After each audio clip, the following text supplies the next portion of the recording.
میدونی اگه چشم سومت فعال بشه میتونی یه قدرت ماورایی داشته باشی.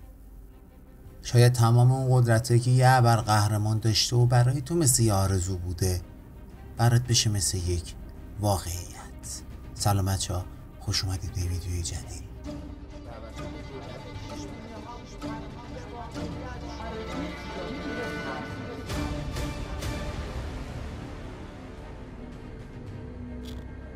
دلیل این که از این ماتریکس کثافتی که توش گیر کردیم نمیتونیم خارج بشیم فقط یه چیزه، اونم میگه چشم سوممون بسته شده.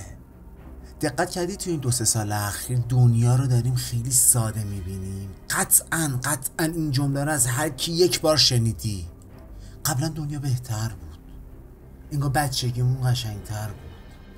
بحث بچگی من و تو نیست که جذاب بوده ها، نه، بزرگی چند سال پیشم جذاب تر از بزرگی الان بود، چه برسه بچگی که کلا جذابه. انگار هرچی از بچگی به سمت بزرگی میایم دنیامون داره به سمت خاکستری شدن میره. دلیلش خیلی واضحه، چون هنوز هیچ خاکستر، هیچ غبار و هیچ کثیفی تو بچگی روی چشم سوممون نشسته. ولی هرچی بزرگتر میشه انگار داره بسته تر میشه، انگار یه دستی اومده جلوی چشم سوممون رو گرفته، انگار تار شده. وقتی نخوای بذاری بقیه چیزی رو ببینن چی کار میکنی؟ خب مشخصه، دستتو میگیری جلوی چشمش. اون الان دقیقا ماما دارن همین کار میکنن، دستشونو میگیرن جلوی چشممون، ولی نه چشم سرمون، چشم مغزمون. چرا اونایی که بهشون میگیم روشندل یا همون نابیناهامون بارها و بارها از افرادی که بینایی دارن قدرت‌های بیشتری توی تشخیص اجسام و اتفاقات اطرافشون دارن؟ خیلی واضحه، چون چیزی نیستش که دیگه چشم سر اونا رو بپوشونه و چشم سرشون فعال میشه. برای همین از من و تو خیلی جلوترن. این که همه جا بهت میگن چشم سوم راجع به یه چیز ماورایی صحبت نمیکنن ها، کاملا علمیه. چشم سوم یه قسمتیه توی مغزمون حدود غده هیپوتالاموس، حالا بالا پایینشو نمیدونم، عکس شوهرت میذاره ببین. نکته مهم اینجاست که این چشم سومی که داریم راجبش صحبت میکنیم یا همون غده پینئال یا همون غده صنوبری ظاهرش هم شبیه به چشمه. چشمی که توی مصر باستان داره ازش استفاده میشه، چشمی که خیلی جاها دارن ازش نماد استفاده میکنن، بازیگرا، سلبریتی‌ها، اینفلوئنسرها. چشمی که بهش میگن چشم جهانبین، چشمی که فراماسون و ایلومیناتی هم خیلی دارن به اون اشاره میکنن.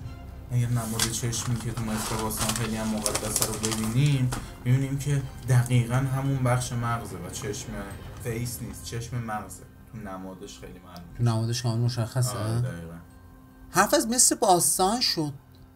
تو ویدیوی قبل گفتیم که مصریان کارهای عجیب غریبی کردن و احتمال دادیم که با فرازمینی ها در ارتباط باشن. شاید این قضیه خیلی عجیب غریب نبوده، اونا چشم سوم فعالی داشتن و میتونستن خیلی چیزا رو ببینن. شاید هم الان فرازمینی کنار ما باشن ولی ما نتونیم ببینیم.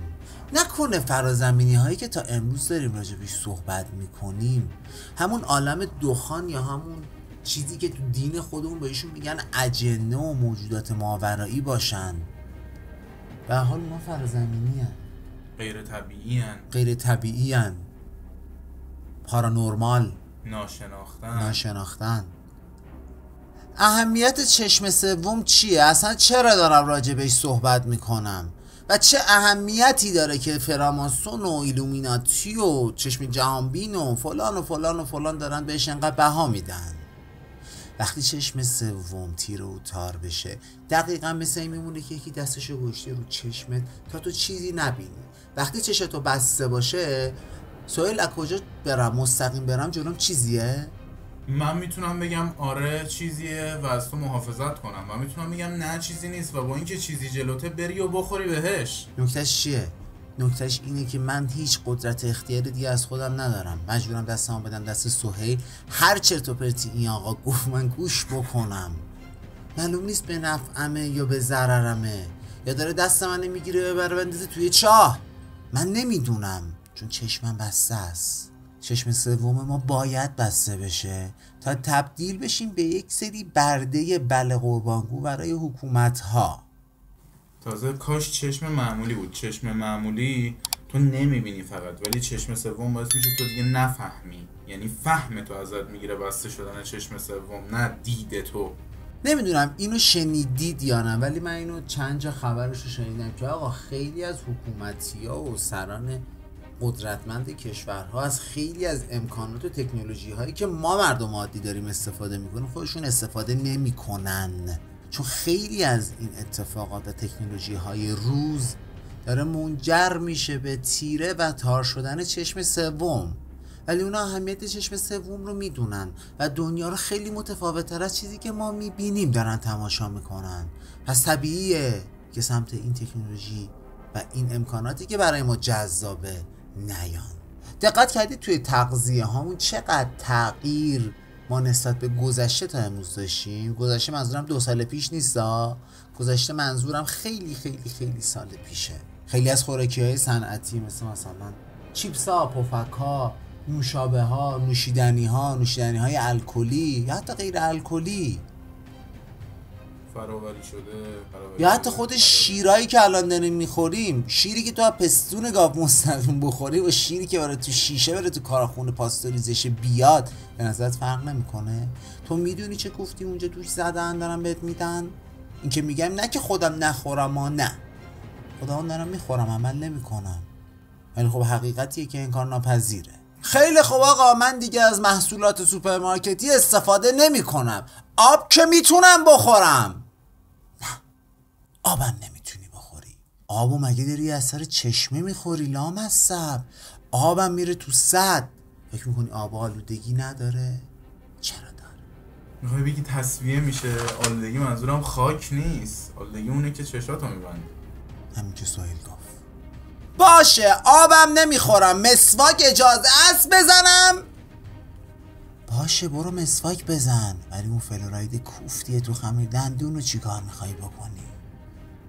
تمام رگ و ریشه های بدنتو صاف بس میشه به مغزت. شده مسواک بزنی دهنت خون نیاد؟ نه.